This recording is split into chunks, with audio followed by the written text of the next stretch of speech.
Welcome to the Wright Science Daily Revision Boost.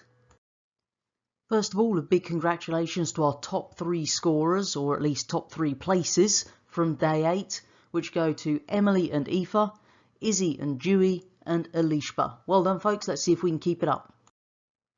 Today's daily formula is for potential energy. So potential energy in joules is the mass in kilograms times the height in meters times gravitational field strength, or G, in newtons per kilogram.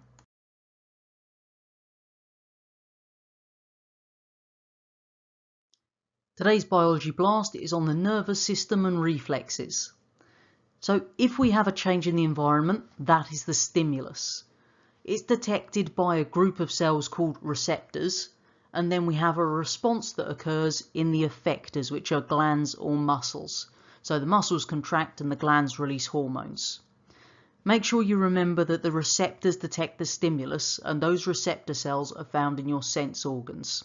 And they change the stimulus into electrical impulses that travel along the neurons to your central nervous system, which is the brain and spinal cord. We've got 3 types of neuron within the body. The sensory neuron, which goes from the receptor cells to the CNS. The relay neuron, which is in our spinal cord going from the sensory to the motor neurons.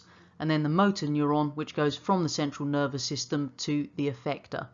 And they connect through these things called synapses, which are little gaps between the nerves.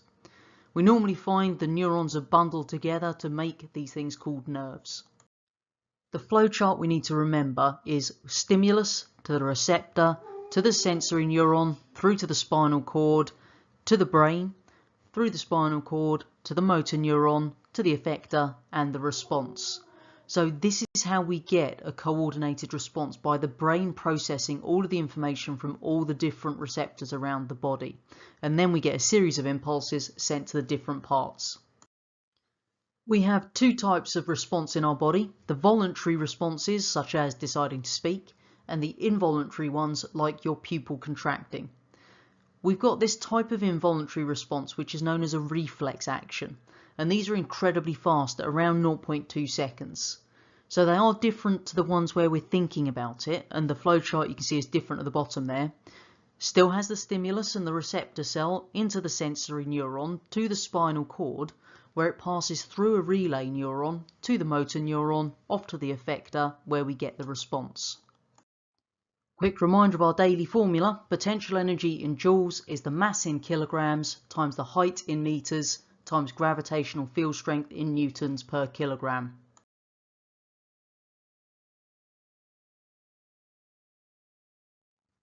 Today's chemistry check is looking at redox reactions and pH.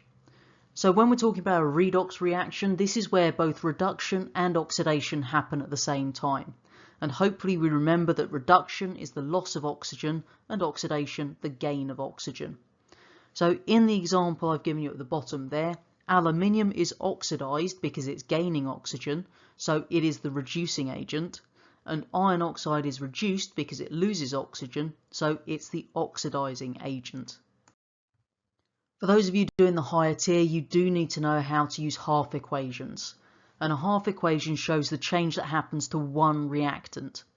So if we take the same example that we just looked at and have a look at the 2 half equations, we've got Al makes Al3 plus 3E minus, because the aluminium loses electrons, so it's oxidized. And then with the iron, we start off with Fe3 plus, add 3 electrons to it, and we make iron atoms, Fe. Because the iron gains electrons, it is reduced. And don't forget, oil rig, oxidation is the loss of electrons, reduction is the gain of electrons. When it comes to the pH scale, hopefully this is a nice reminder of stuff you did in Key Stage 3. So acids release hydrogen ions when they're dissolved in water to make an aqueous solution. They've got a pH of less than 7, and they will be reds, orange, yellows with the universal indicator. A neutral solution has a pH of 7 and is green with universal indicator, and the alkalis have a pH greater than 7, are the blues and purples with universal indicator, and bases dissolve in water. Alkalis don't all dissolve in water. Note what they do is they release hydroxide ions, which are OH- when they dissolve. So we usually use universal indicator to measure the pH, but if we're looking for an improved method, we use a pH meter. So you calibrate it by washing it with water and then placing it into the calibration buffer, adjust the reading to match the buffer solution, wash the probe with water and put it in your test solution, and you get your digital reading on the screen. The reaction we need to remember here is neutralisation, which is the reaction between an acid and a base or alkali to form salt and water. So acid plus base makes salt plus water. The acids contain hydrogen ions, the alkalis contain hydroxide ions, and they react together to make the water molecule. The salt is then made of whatever other ions happen to be present. When it comes to naming the salts, the first part of the name is the metal in the base or the alkali, and the second part comes from the acid. So if it's hydrochloric acid, it makes a chloride, sulfuric acid makes a sulfate, nitric acid a nitrate, and phosphoric acid a phosphate. Quick reminder of our daily formula: potential energy in joules is the mass in kilograms times the height in meters times gravitational field strength in newtons per kilogram.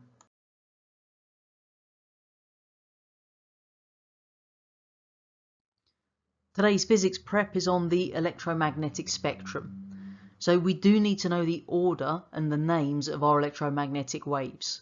So starting with the longest wavelength and lowest frequency, we've got radio waves, then microwaves, infrared, visible, ultraviolet, X-rays, and then gamma rays, with the shortest wavelength and highest frequency.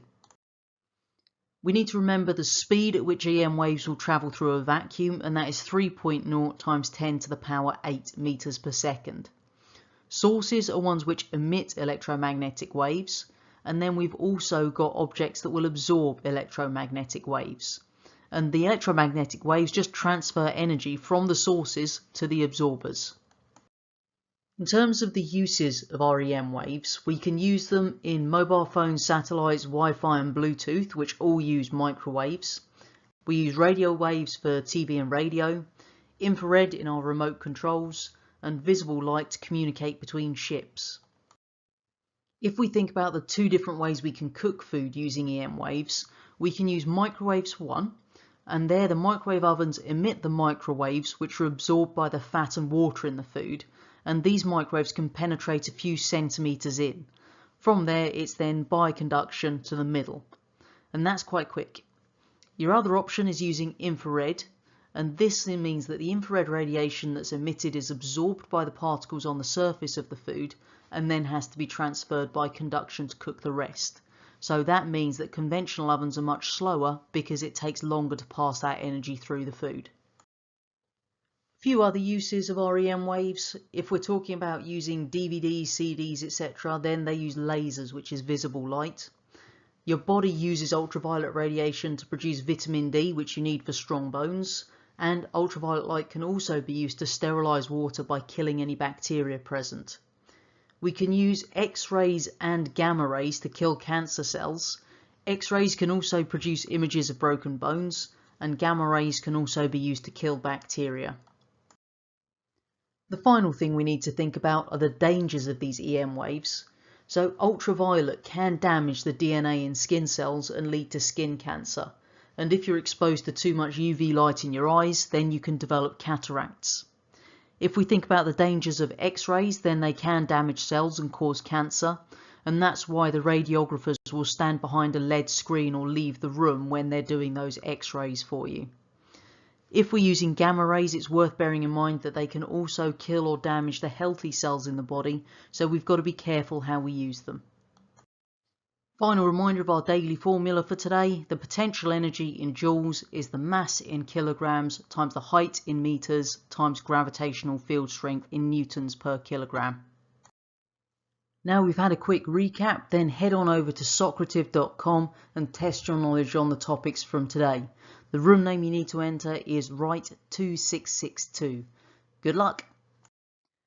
As always, if there are any topics we've gone through today that you're not sure about, head on over to look at the full playlist so you can understand it in more depth. So for biology, it's the B3 playlist, chemistry, the C3 playlist, and today's physics comes from the P4 playlist for those of you doing combined science, and the P5 playlist for those of you doing GCSE physics.